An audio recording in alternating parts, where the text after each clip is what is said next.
प्रतापराव आणि विश्वासराव दोघेही आऊट झालेले आहेत. म्हणजेच करण आणि आयुष दोघे आऊट झालेले आहेत. आता ते अनफेअर होतं, फेअर होतं. करणच्या फॅन्सला ते फेअर वाटणार नाही, कारण त्याला वोटिंग खूप जास्त होती, म्हणजे टॉपची वोटिंग होती बाकीचे जे कंटेस्टंट आहेत त्यांच्यापेक्षा. तरीही तो आऊट झाला. तर बिग बॉसने ते कशानुसार केलं हे सगळ्यांना माहीत आहे. तर आजच्या भाऊच्या धक्क्यामध्ये स्टार्टिंगपासून म्हणजे खूप फंडे एपिसोड बोलतात ना, कोणते पॉईंट, भरपूर पॉईंट आहेत ज्याच्यावरती बोललं गेलं पाहिजे, चुगली सेक्शन केलं पाहिजे, अशा गोष्टी केल्या पाहिजेत जेणेकरून त्यांची पर्सनॅलिटी बाहेर येईल. बट तिकडे कपल डान्स चालला आहे, व्हॅलेंटाईन डे चालला आहे. स्टार्टिंग प्रत्येकाला विचारलं की व्हॅलेंटाईन डेचा किस्सा काय होता. त्याच्यानंतर आज एक टास्क केला, कपल डान्स केला, की जिकडे प्राजक्ता करने डान्स केला, आयुष तन्वीने डान्स केला. तर बेसिकली असे डान्स त्यांनी केलेले होते आणि त्याच्यावरतीच गोष्टी चालू होत्या. राखी आणि सागर यांनी डान्स केला. तर हा एपिसोड गेला. त्याच्यानंतर अजून एक टास्क आला जिकडे काटे आणि फूल द्यायचे होते. तर त्यातले फक्त पर्टिक्युलर लोकांना बोलवलं होतं, जे इम्पॉर्टंट आहेत अशा लोकांना असं आपण म्हणू शकतो. तर तिकडे त्यांना जे आवडतात कंटेस्टंट त्यांना फूल द्यायचे होते आणि जे कंटेस्टंट आवडत नाहीत त्यांना काटे द्यायचे होते.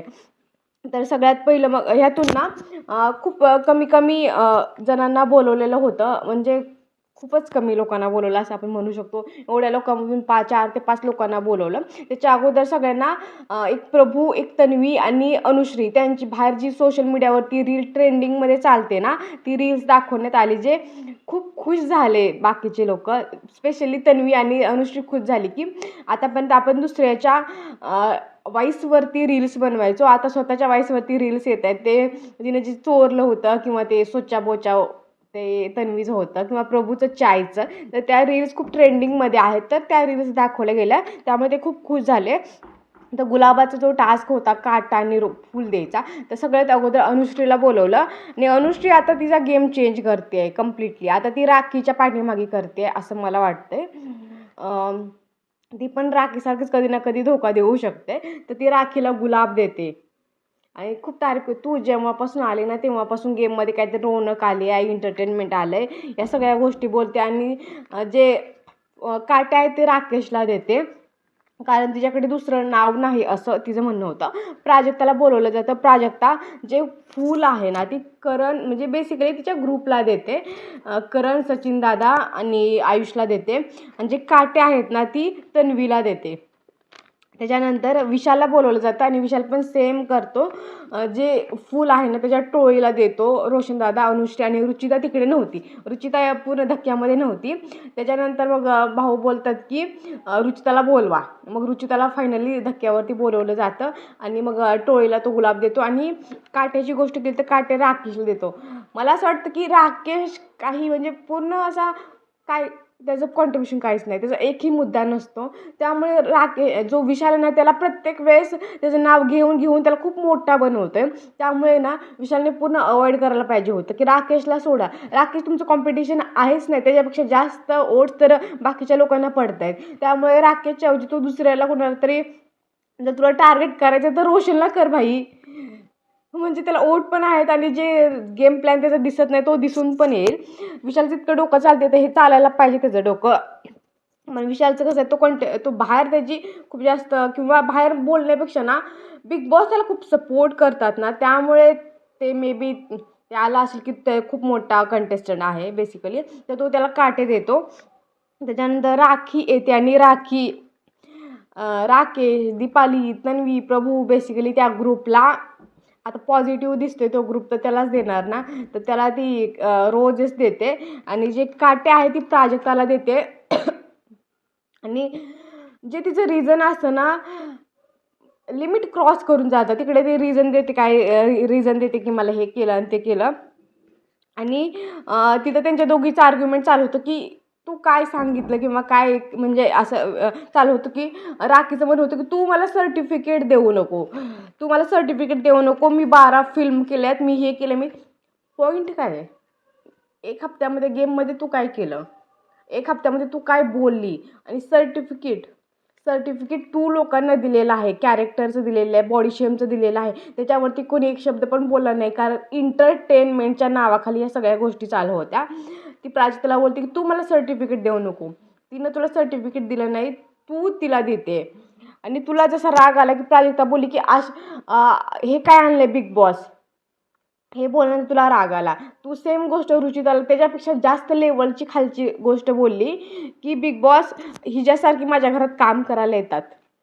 तर मग स्वतःला एवढ्याशा गोष्टीहून त्रास होतो, तर समोरच्याची पण फॅमिली असते, समोरच्याचे पण फॅन्स असतात, समोरच्याचं पण एक कॅरेक्टर असतं जे तुम्ही, ठीक आहे जाऊ द्या, ते एंटरटेनमेंटच्या नावाखाली येतं. तर तिथे त्यांचे दोघं चालू होतं, पण सर बोलले की ते तुमचं नंतर मिटवा, कारण ते खूप जास्त वाढत चाललं होतं. तर ते त्यांचं तिथं थांबू केलं. त्याच्यानंतर मेन इविक्शनवरती टास्क येतो. आजच्या एपिसोडमध्ये एवढंच होतं, कारण सगळं फनमध्ये गोष्टी चालू होत्या. इविक्शनमध्ये येतो तर 3-3मध्ये बोलवलं होतं त्यांना आणि सेव्ह करणार होते. सगळ्यात अगोदर त्यांनी राकेश, करण आणि सचिन यांना बोलवलं आणि ह्या तिघांमधून त्यांना विचारलं कोण वीक वाटतं, कोण हे वाटतं. ते प्रोसेस बिना मतलबची विचारली असं वाटतं. ठीक आहे. त्यातून एकाला सेव्ह करणार होते, जे की राकेशला सेव्ह केलं. सचिनपेक्षा जास्त वोट राकेश यांना होते का? सोडा. तर राकेश यांना सेव्ह करण्यात आलं. त्याच्यानंतर प्रभू, प्राजक्ता, आयुषला बोलवलं आणि ह्यातून सेम त्यांना विचारलं वीक कोण आहे, हे कोण आहे. त्यातून प्राजक्ता आणि प्रभूला सेव्ह करणं आणि आयुषला बॉटममध्ये ठेवलं. आयुष, सचिन आणि करण हे तिघंजण बॉटममध्ये होते आणि त्यांना डायरेक्टली सांगितलं की तुम्ही आत्ता कंटेस्टंटला भेटून घ्या, त्याच्यानंतर तुम्ही डायरेक्ट जाणार आहात आणि जे सेव्ह होणार ते मेन दरवाजामधून वापस येणार. तर खूप जास्त म्हणजे प्राजक्तासाठी स्पेशल इमोशनल मोमेंट होता असं म्हणू शकतो, कारण तिचे जे क्लोज आहेत तिघंच्या तिघं ते असं समोर पाहणं ते खूप जास्त हे होतं. आणि सागर तर भेटत नाही, ते आपण बाहेर भेटूया, हे करूया असं बोलत होते. यार ते जात आहे तर प्लीज एक बेसिक असतं ना की आपण कोणी इविक्ट होते तर बेसिक एक जरा हक करणं किंवा हात मिळवणं बेसिक गोष्टी असतात, तर त्या केल्या पाहिजे होत्या. बाहेर मिळतो, हे करतो, आपण इमोशनल असला तरी पण भेटतो ना, ठीक आहे. तर त्यांना त्या आतमधल्या दरवाजामधून बाहेर पाठवलं आणि इकडे सचिन दादा सेव्ह झाले आणि करण अर्जुन, आयुष, करण प्रतापराव ते दोघं एक साथ बाहेर आले असं आपण म्हणू शकतो. आणि दोघं इविक्ट झालेले आहेत. तर प्राजक्ताला सगळ्यात जास्त ह्याच्यावरती इफेक्ट होईल. अनुश्री भाई, तुम्ही तिला नोटीस करा, कंटिन्यू ती हसत असते. तिला म्हणजे असं ठीक आहे, म्हणजे ठीक आहे, खुशी होती की समोरच्या ग्रुपमधून गेल्यानंतर, कॉम्पिटिशन गेल्यानंतर. पण ज्यावेळेस यार जातो तो एक इमोशनल मोमेंट असतो सगळ्यासाठी. बट मग ते स्टेजवर जातात, त्यांची एवी दाखवली जाते, एकदम शॉर्टमध्ये दाखवली जाते, एवढी मोठी पण दाखवली नाही जात. आता भरपूर करणच्या स्पेशली आयुष तर बॉटममध्ये होता, तर आणि तो काही करत पण होता. बेसिकली आयुषला खूप काहीतरी सिरियस प्रॉब्लेम झाला होता मे बी, कारण तो इतका आतमधून त्याने पूर्ण गिवअप केलं होतं असं वाटते आपल्याला. कारण ज्यावेळेस तो कॅप्टन झाला, त्याच्यानंतर टास्क झाला, त्याच्यामध्ये त्याला काहीतरी झालं, तो आजारी पडला आणि त्याने आतमधून गिवअप केलं. खूप लवकर त्याने गिवअप केलं. त्याच्यासाठी शो खूप महत्त्वाचा होता. जसं बाकीच्या कंटेस्टंटच्या तोंडातून सारखं येतं की त्याचे EMI चालू आहेत, हे चालू आहे. शो खूप महत्त्वाचा होता आणि कुणासाठी पण शो खूप महत्त्वाचाच असणार आहे. पण त्याने खूप लवकर गिवअप केला असं वाटतं. तो असं मेंटलीच खूप जास्त देत नव्हता शोसाठी, तो गेला होता. पण हे करणचं जे इविक्शन झालं ना, ते का झालं, कशासाठी झालं, आता हे एक करणच्या फॅन्सला वाटतं की अनफेअर आहे. कारण ना ओटनुसार करण जाऊ शकत नव्हता आत्ताच्या मोमेंटला, कारण त्याच्यापेक्षा खूप लोक आहेत जे त्यांना कमी वोट मिळतं. कंटेंट वाईज तो जाऊ शकतो, कारण कंटेंटमध्ये तो फक्त चर्चा करतो. त्याच्या मनभूमीमध्ये रणभूमी चालू आहे, त्या कोणत्याच ऑडियन्सला समजली नाही. बाकी त्याचं जे इविक्शन झालं आहे ना, ते ओटांवरती झालेलं नाही, ते कंटेंट मुळे झालेलं आहे. जर कंटेंटवरती इविक्शन होत असेल तर मग ऑडियन्सच्या वोटला काय व्हॅल्यूच नाही. आणि जर वोटिंगनुसार होत असेल ना, राकेश, तन्वी जे बिग बॉसचे लाडले आहेत, त्यांचे विनरचे दावेदार समजतात ना, त्यांच्या कंपॅरिझनमध्ये रोशन दादा, सचिन दादा ह्यांना वोटिंग नेक्स्ट लेवलची होते. प्रभू यांना वोटिंग नेक्स्ट लेवलची होते. जर जर वोटिंग वाईज जर तुम्ही चूज करताय विनर किंवा बाहेर कोण जायचं, तर ह्यांना वोटिंग नेक्स्ट लेवलची होते. राकेश आणि रोशन दोघंही जर आले नॉमिनेशनमध्ये, सगळ्यात जास्त वोटिंग रोशन दादाला होणार. राकेशला काहीच 1% पण त्याच्या वोटिंग नाही होणार. आणि मग इकडे कोणाला काढणार बिग बॉस? बरं ठीक आहे, जर वोटिंगनुसार नाही, कंटेंट वाईज जर तुम्ही राकेशला ठेवताय आणि रोशन दादाला काढताय, तर मग कंटेंट वाईज तर सगळ्यात जास्त कंटेंट देणारे कंटेस्टंट तन्वी आणि रुचिता आहेत. मग तुम्ही त्यांना विनर बनवणार का? राकेश आता कोणतंच कंटेंट देत नाही. त्याचं नाव हे लोकं घेत आहेत कारण तो काहीच करत नाही. त्याच्यामुळे त्याला प्रिव्हिलेज मिळते आणि कोणाला प्रिव्हिलेज भेटत असेल तर आपण त्याला आपत्ती त्याच्यावरती दर्शवणारच ना. बेसिक गोष्ट आहे.